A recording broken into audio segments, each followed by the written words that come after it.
Quiero compartir un mensaje en esta mañana titulado La vida sin Dios. ¿Qué significa vivir sin Dios? No solamente en esta vida, sino también después de morir. Porque qué tragedia y qué terrible es para muchos de ustedes que nos escuchan que esta vida tan corta que tenemos, te resististe a la luz, rechazaste la verdad. Y todavía después, cuando tú mueras, no te imaginas el susto que te vas a llevar. Porque la Biblia habla claramente de un infierno.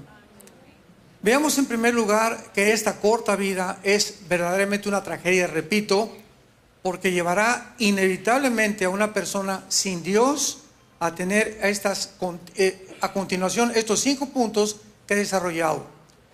Pero antes de entrar en materia, quiero tener como una base Mateo 11, versículo 27, las palabras de Jesucristo.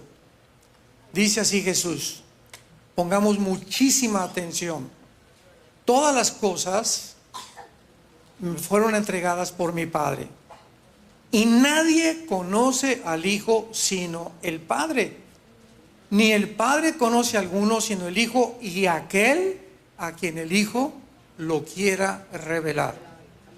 Damas y caballeros que nos escuchan, santos de Dios, nadie puede conocer a Dios si antes no conoció a Jesús.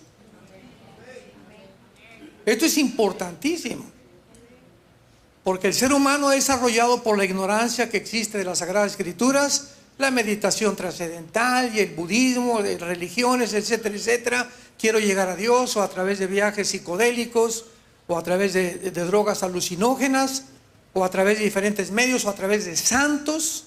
Y la Biblia es clarísima.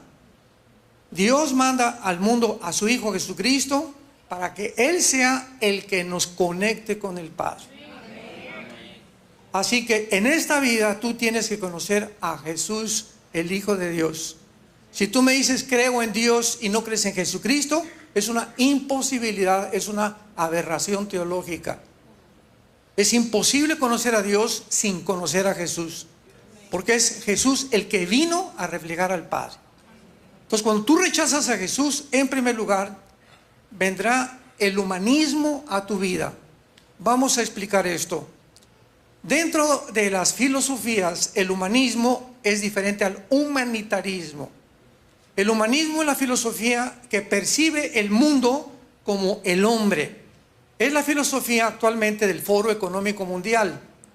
Un hombre llamado Klaus Schwab, que acaba de renunciar, dejó a uno de sus consejeros, Noah Harari, que es judío por cierto también, que acaba de escribir libros diciendo que Cristo no existe, que la Biblia no existe, que a través de la inteligencia artificial se va a establecer realmente una mejor Biblia.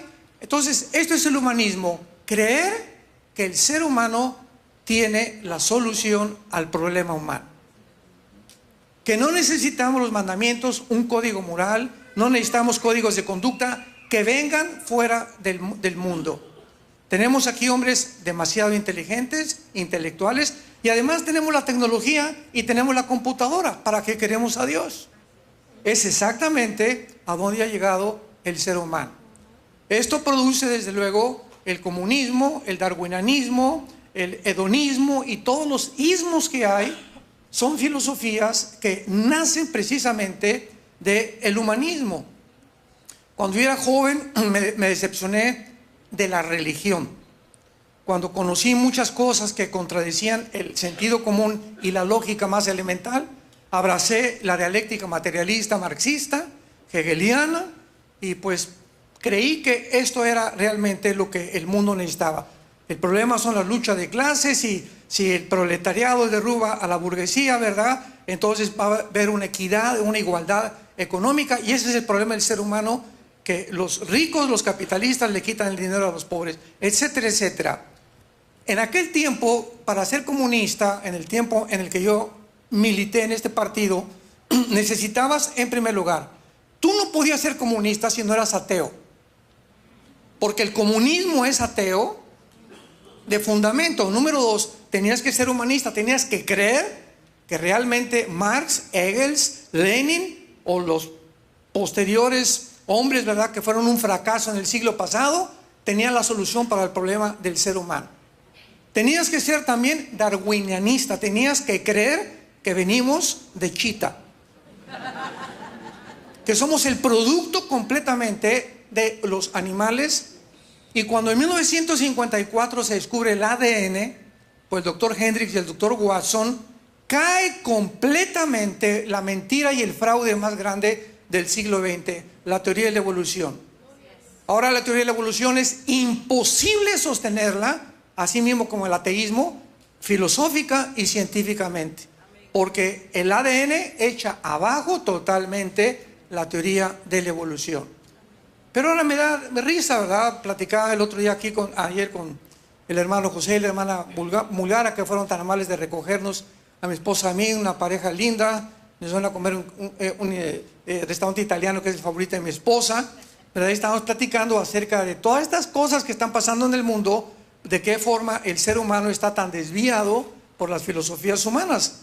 Entonces tenemos así a Carlos Marx, a Sigmund Freud, Friedrich Nietzsche, Bertrand Russell, Jean-Paul Sartre, el padre del ateísmo en los 60s y del existencialismo, Carlos Sagan, el astrónomo que murió ateo, Richard Dawkins, y todos estos hombres en el siglo XX fueron ensoberbecidos por el conocimiento humano y llegaron a sacar a Dios de la ecuación y atreverse a creer que el ser humano es capaz de resolver los problemas que van más allá de nuestra capacidad para resolverlos.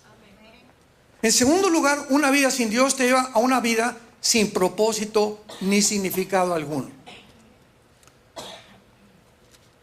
Acabo de citar que es imposible sostener el ateísmo filosóficamente. ¿Por qué? Por la siguiente razón. ¿Tú tienes un ateo? Oiga, ¿usted no cree en nada? No, yo no creo en nada. Muy bien. ¿Tiene usted alguna regla moral? No necesito, es mi propia regla moral. Muy bien.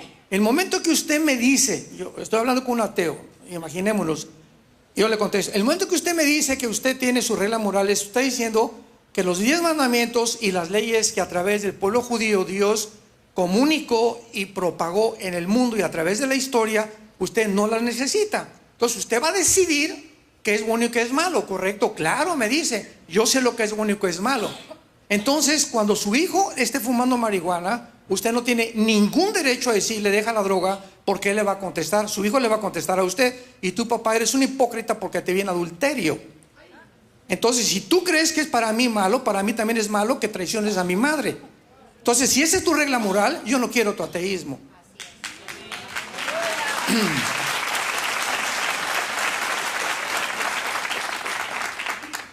Hace 3000 años, en el libro de Eclesiastés, capítulo 2, versículo 11, el rey más sabio de toda la existencia humana, Salomón, después de probar toda la sabiduría y todo el conocimiento que tenía, escribió este libro maravilloso, y dice el capítulo 2, versículo 11, que él dijo después de todo lo que él obtuvo: miré yo luego todas las obras que habían hecho en mis manos, el trabajo que tomé para hacerlas.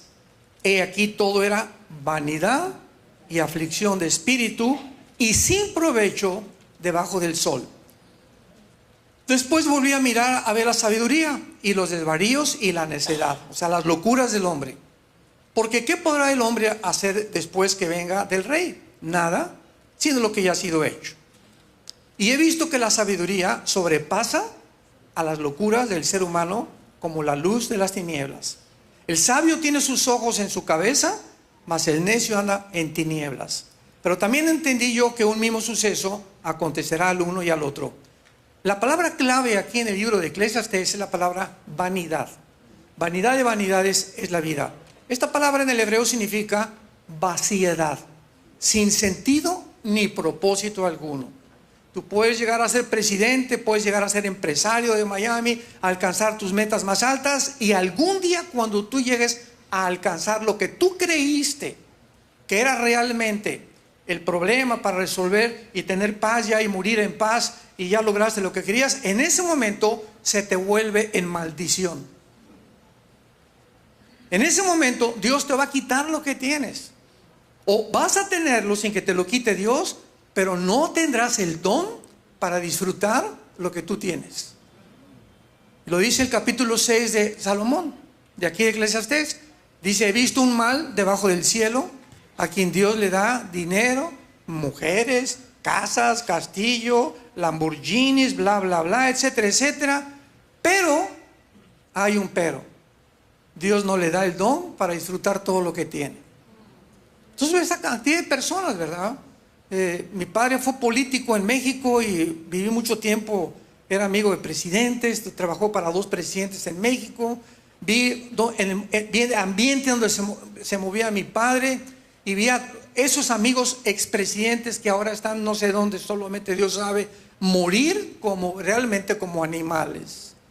Llegaron abandonados por su esposa, se casaron con otra, tenían hijos regados por todos lados, multimillonarios y con una vaciedad, con un sentido de querer hasta quitarse la vida, decir, pues de todo esto, ¿qué sigue? O sea, ya tuve el poder, ya tuve el dinero, porque cuando subimos a la cúspide y al éxito sin Dios, comenzamos a descender. Mientras más alto subas, más rápido vas a caer. En tercer lugar, encontramos también que una vida sin Dios va a llevar de una forma inevitable al amor al dinero. Dice la Biblia en Eclesiastés capítulo 5, versículo 14, el rey Salomón: cuando aumentan los bienes, Eclesiastés 5:11, también aumentan los que los consumen. ¿Qué bien pues tendrá su dueño sino verlo con sus ojos? Dulce es el sueño del trabajador. Con mucho como o poco, pero el rico no lo deja dormir todo lo que tiene. Hay un mal doloroso que he visto debajo del sol: las riquezas guardadas por sus dueños para su mal, las cuales se pierden en malas ocupaciones, y los hijos que engendraron, nada les queda en la mano. Como salió del vientre de su madre, desnudo vuelve, yéndose tal como vino, y nada tiene en su trabajo para llevar de su mano. En 1 Timoteo capítulo 6, versículos 9 y 10, el apóstol Pablo dice: porque la raíz de todos los males, la raíz de donde brota todo, es el amor al dinero. El dinero no es malo. Tú puedes tener 3 Mercedes-Benz, 2 Lamborghinis en tu casa ahorita, vivir en la mejor zona de Miami, etcétera, etcétera. No es malo tener riquezas, es malo amar lo que tienes. ¿Cómo puedes tú saber si realmente eso que tú tienes le ha quitado el lugar a Dios en tu vida? Porque si tienes lo que tienes y Dios no es la prioridad en tu vida, en segundo lugar, ¿cuál es nuestra segunda prioridad? Nuestra esposa. Después de Dios es mi esposa. En tercer lugar, mis hijos. Y en cuarto lugar, mi trabajo o el ministerio. Se lo he dicho a los pastores también. Si nosotros no ponemos en orden estas prioridades establecidas en la palabra de Dios, estamos completamente desarticulados de la voluntad de Dios.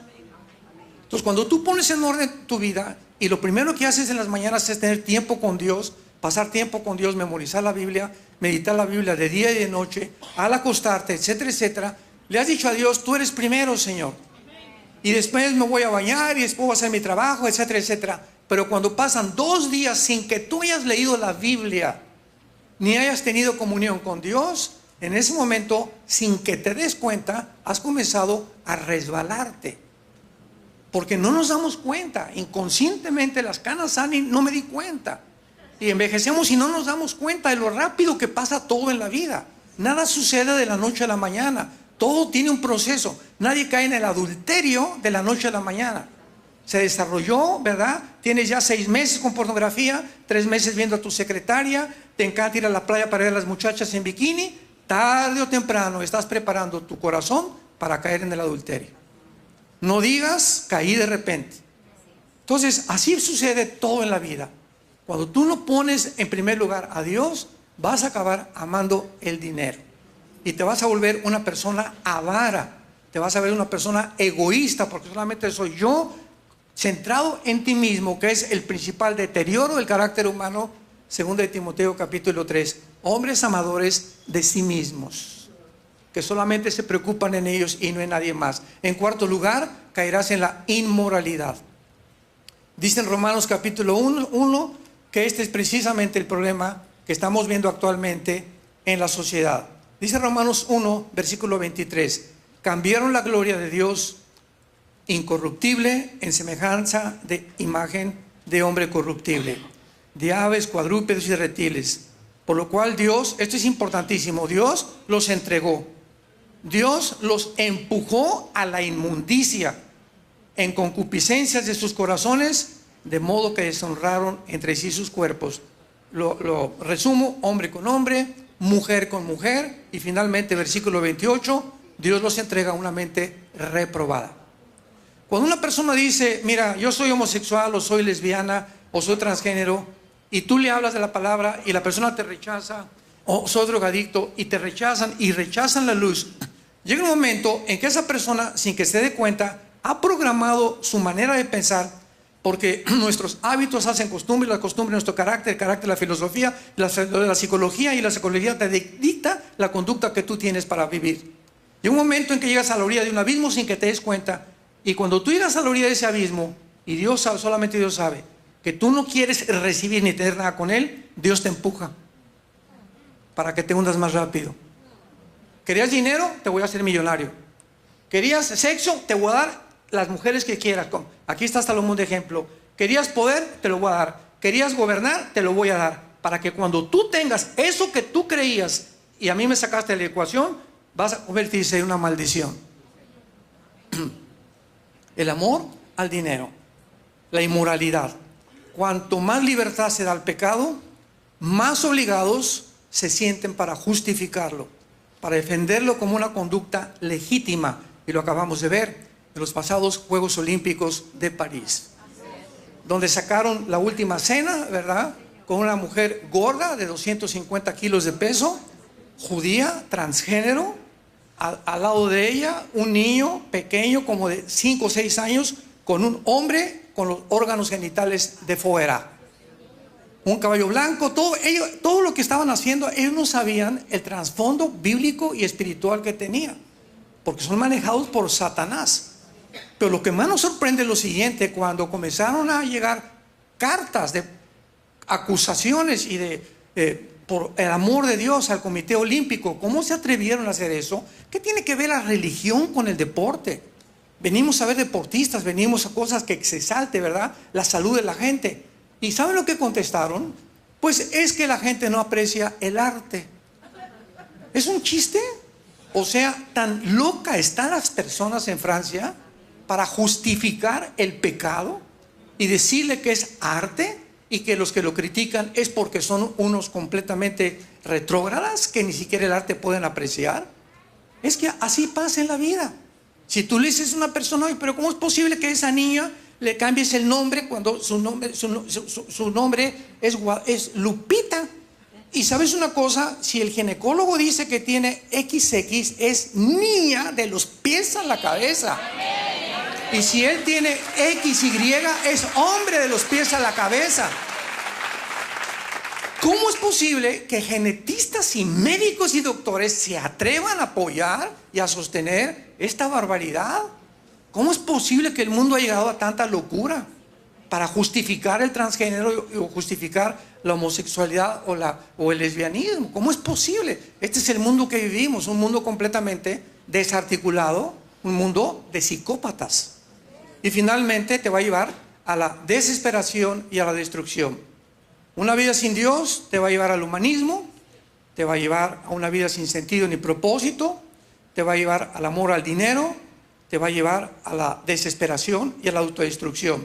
Dice el libro de Jeremías capítulo 2, versículo 13, porque 2 males ha hecho mi pueblo, me dejaron a mí, fuente de agua viva, y cavaron para sí cisternas rotas que no retienen agua.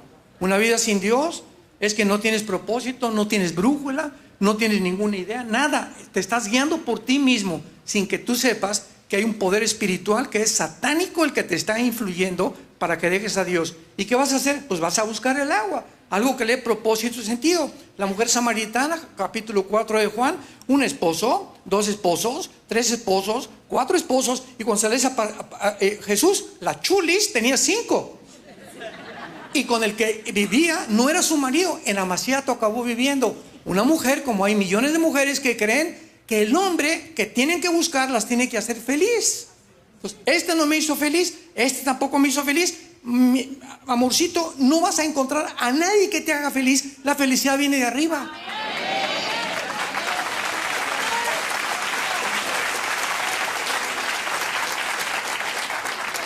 Elizabeth Taylor, 9 esposos.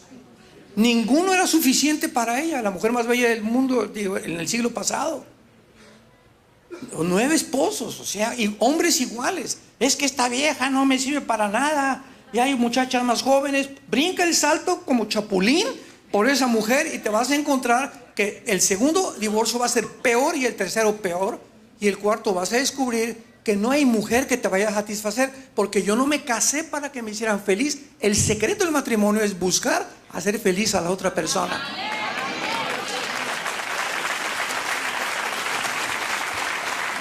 Contrario, ¿verdad? Contrario al ego que todos tenemos. Todos buscamos, dame, sírveme. Mi vieja, mis chilaquiles, ya los quiero ahorita aquí a las 7 de la mañana. ¿Sabes qué, viejo? Pues vayas a bañar porque no le voy a dar nada. Te contesta a tu esposa. Y eso es el fracaso del matrimonio. No entendemos que el matrimonio es el gimnasio de Dios. Ahí nos entrenamos a humillarnos. Amen a sus esposas, maridos, como Dios amó a ustedes en la cruz. Y Jesús no vino a servirnos, nos vino a servir. Y el que cree en Jesús sigue sus pisadas. Ahora veamos en último lugar la vida sin Dios en la otra vida. Lucas capítulo 16. Ojalá que todos hayan traído su Biblia. Los que la trajeron se van a ir en el rapto. La tristeza más grande que puede existir es venir a la iglesia el domingo sin Biblia. Qué triste. En Lucas 16, versículo 19 al 31, tenemos una historia de un hombre llamado Lázaro y de otra persona, ¿verdad?, llamada Abraham. Y muchas han confundido con una parábola, y una parábola no tiene nombres propios. Entonces, discúlpame, pero esto es una historia real, contada por Jesucristo. Rápidamente, ¿verdad? Murieron los dos en la vida real. El rico se burlaba del pobre, del mendigo. Él comía las arrobas que le aventaban de la mesa, etcétera, etcétera. Y la cuestión es que cuando murieron, bajaron, esto es antes de la cruz, es importante, antes de la cruz. Bajaron a un centro en la tierra que en el Antiguo Testamento se llama el Sheol. Esa palabra Sheol en el hebreo significa el lugar de los muertos o el lugar de la sepultura. Muy bien. Antes de la cruz, todos los muertos, desde Adán hasta Cristo, todos sin excepción, bajaron, bueno, a excepción de Enoc, que fue arrebatado, y Elías, que fue arrebatado al cielo. Son las dos únicas excepciones. De ahí todos bajaban, buenos y malos, al centro de la tierra, a un lugar llamado Sheol. Este lugar llamado Sheol, o a donde iban todos los muertos, era desconocido en el Nuevo Testamento, aún por los apóstoles. Y es Cristo, hasta que Cristo viene y cuenta esto, comienza él a revelar que el lugar donde bajaban todos los muertos estaba dividido en el centro de la tierra. De un lado estaban los que se llama en el Gena, en el griego, que se llama el infierno, y del otro lado estaba el seno de Abraham o el paraíso. Entonces, cuando el ladrón junto a la cruz, ¿se acuerdan?, murió, ¿qué le dijo Jesús? ¿Estarás conmigo en el cielo? No, porque no podía nadie subir al cielo antes de Cristo. Hoy estarás conmigo en el paraíso. Entonces, el ladrón junto a la cruz, cuando Jesús bajó al centro de la tierra, no bajó al lado del infierno, porque cuando él dijo tetelestai, consumado es, no había nada que se le agregue a la muerte de Cristo. No hay nada que se le pueda agregar. Él fue completo, fue consumado es, fue un sacrificio expiatorio, reconciliatorio, vicario en lugar de nosotros. Ya no hay nada, porque hay una teoría de que bajó al infierno, ¿verdad? Esto es una barbaridad. Él no tenía que sufrir, porque toda la ira de Dios la sufrió en la cruz. En la cruz Dios descarga la ira sobre el Hijo. Él recibe la ira, y por eso gritó: ¿por qué me has desamparado, Señor? Porque en ese momento Dios se separa del Hijo, porque Dios no puede estar con el pecado del Padre, y el Hijo en su humanidad llevaba tu pecado y mi pecado. No tenía que ir al infierno.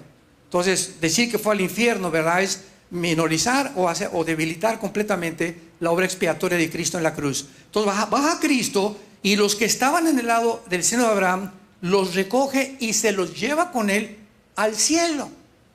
Y de la cruz hasta nuestros días, si tú te mueres hoy en la noche, o todos los que han muerto, desde Pentecostés hasta nuestros días, se van inmediatamente al cielo.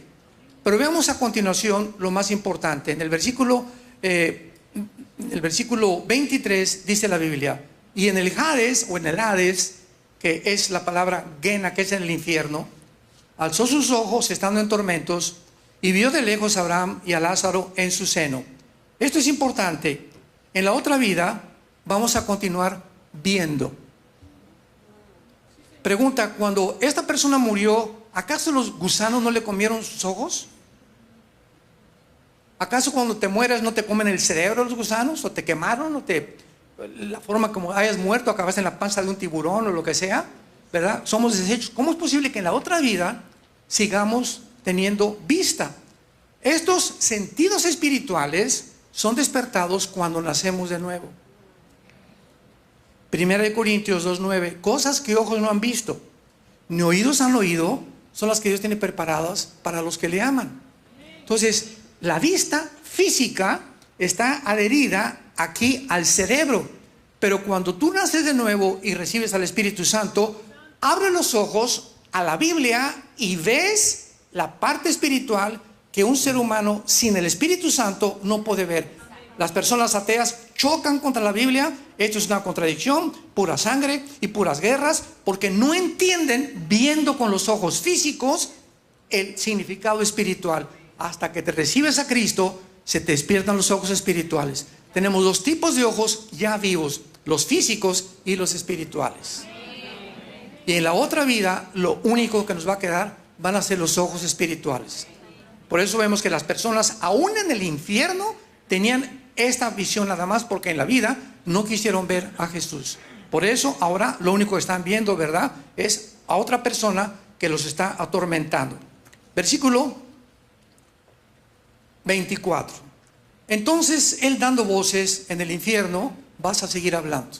Se va a seguir y va a continuar transmitiéndose el sonido en el infierno, dando voces. Dijo: Padre Abraham. Ahora sí, ¿verdad? Papito Abraham, ahora sí. Demasiado tarde. Ten misericordia de mí. Envía a Lázaro para que moje la punta de su dedo en agua y refresque mi lengua. En el infierno vemos también que van a continuar comunicándose con Dios, y el principal objetivo de los demonios es atormentarnos, estando en tormento. En Apocalipsis 9 dice la Biblia que en uno de los trompetas los demonios van a ser sacados del abismo y van a atormentar a los seres humanos. Ahorita lo que te atormenta, lo que no te deja dormir, los intentos de suicidio, la depresión que estás atravesando, la angustia que estás atravesando, el estrés que no te lo puedes quitar, es obra sobrenatural de espíritus que están operando en tu mente, porque el objetivo principal satánico es atormentarnos, impedir que tengamos paz y que disfrutemos de la vida. En versículo más adelante dice: y tengo sed. Dice: tengo sed. Aparte, esa sed, ¿verdad?, no quisieron el agua de la vida, pero ahora en el infierno van a tener sed, pero sed física. Jesús dijo: cualquiera que saque agua de este pozo volverá a tener sed. Cualquiera que crea que las mujeres, que el dinero, que el poder, que la gloria, el mundo va a satisfacer, te vas a quedar con sed. Yo vengo a satisfacer tu sed. Y en el infierno podrán experimentar una sed que no quisieron ser apagada mientras vivían. Y versículo 25, lo más importante: y además dice esto: había una cima entre nosotros, de manera que los que estaban aquí no podían pasar al otro lado. Y cuando el que estaba en el infierno le dijo a Abraham: dile a mi padre, te ruego, que envíes a casa de mi padre, porque tengo hermanos, que no vengan a este lugar de tormento. O sea, van a tener conciencia en el infierno de sus familiares, de sus hermanos, que viven todavía en Miami y que no se han convertido, o que se han convertido. Y si se convirtieron ya, ¿verdad?, no van a pasar igual el tormento como tú si te vas al infierno y te mueres en esta noche. Y vean lo que Abraham les dice: a Moisés tiene y a los profetas. O sea, si en esta vida tú no aceptas a Cristo, no hay segundas oportunidades. El día que tú mueras, se acabó para toda la eternidad. Ya no hay ninguna otra oportunidad en ninguna parte del universo en el que tú puedas tener la oportunidad de ser salvado. Y le contestó el hombre: no, padre, es que si alguno va a casa de los muertos, se arrepentirán.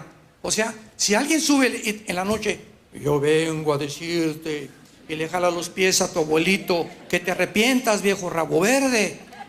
Pues aunque alguien se aparezca y aunque haya un milagro y veas a un paralítico que se para de la silla de ruedas, si yo veo un milagro me voy a convertir, no es cierto, no es cierto, no es cierto. La fe no es por ver, es por oír la palabra de Dios.